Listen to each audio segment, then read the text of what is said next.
इस वीडियो में हम आपको बताने वाले हैं मुख्यमंत्री दुर्घटना सहायता योजना क्या है कि बारिश ज़्यादा होने की वजह से काफ़ी किसानों की मृत्यु हो चुकी है, जैसे बिजली गिरने से या फिर ज़्यादा बारिश होने की वजह से। तो उस कंडीशन में अगर आप जो सरकार की तरफ से आपको मुआवजा दिया जाता है, अगर आप उस मुआवजा लेना चाहते हैं तो आप उसके लिए ऑनलाइन आवेदन अपने एसडीएम को, तहसीलदार को कैसे करेंगे।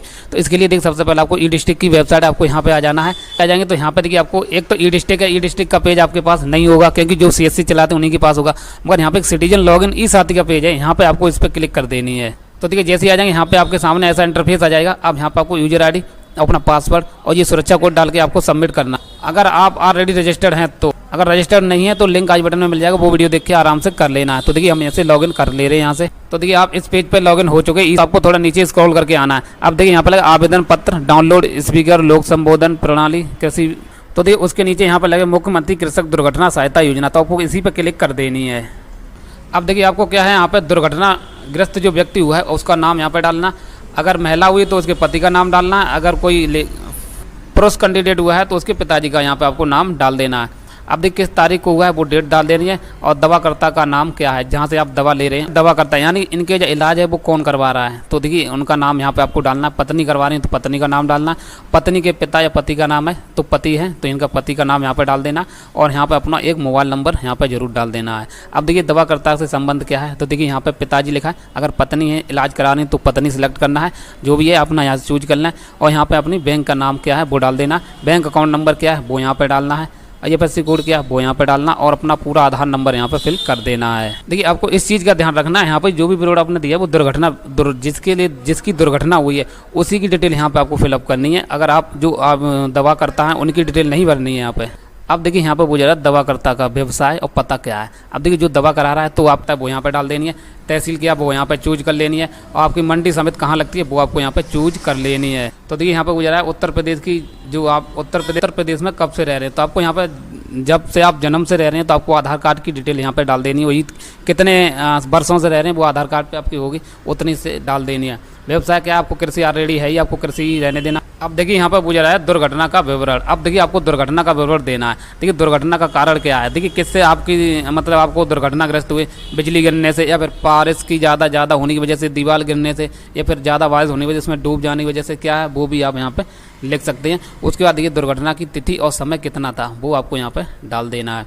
और दुर्घटना के स्थान का पूर्व विवरण, यानी जहाँ दुर्घटना हुई आपको वहाँ पर, अगर खेत में है खेत की डिटेल डाल देनी है, अगर आप घर पे हैं तो घर की डिटेल डाल देनी है। अब यहाँ पे देखिए यहाँ पे गुजारा यदि मंडी समिति के सब बाढ़ परिसर में दुर्घटना हुई है तो आपको यहाँ पे पूर्ण विवरण डालना है, नहीं तो आपको इस कॉलम को छोड़ देना है। अब दुर्घटना का कारण देखिए अगर आपकी डेथ हो गई है तो आपको डेथ चूज करना है, अगर घायल हुए हैं तो आपको घायल चूज करना है। अब देखिए यहाँ पे पूछा है चिकित्सा का विवरण, यानी आप जो इलाज चल रहा है वो कहाँ से चल रहा है, किस हॉस्पिटल से चल रहा है, उसकी आपको डिटेल यहाँ पे फिलअप करनी है।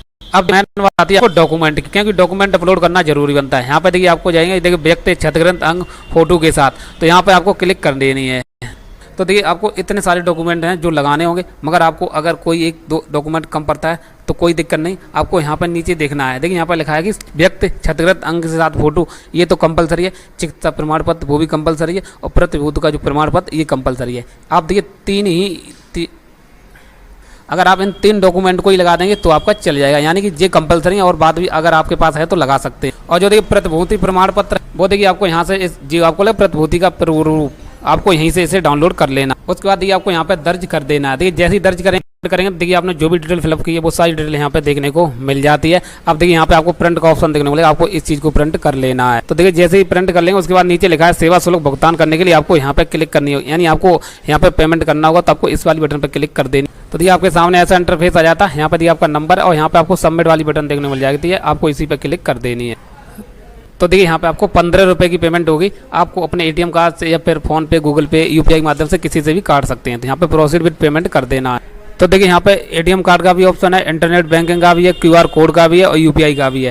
देखिए जब तक आप पेमेंट नहीं करेंगे तब तक आपका अधूरा रहेगा, अब आपके ऊपर डिपेंड कर रहा है। तो देखिए मैं UPI से करेंगे तो यहाँ पे UPI चूज करना, मेक पेमेंट वाली बटन पर क्लिक कर देनी। अब देखिए यहाँ पे आपको 2 ऑप्शन निकलेंगे, एक तो UPI ID डाल के आप पेमेंट कर सकते हैं, दूसरा आपको QR कोड का।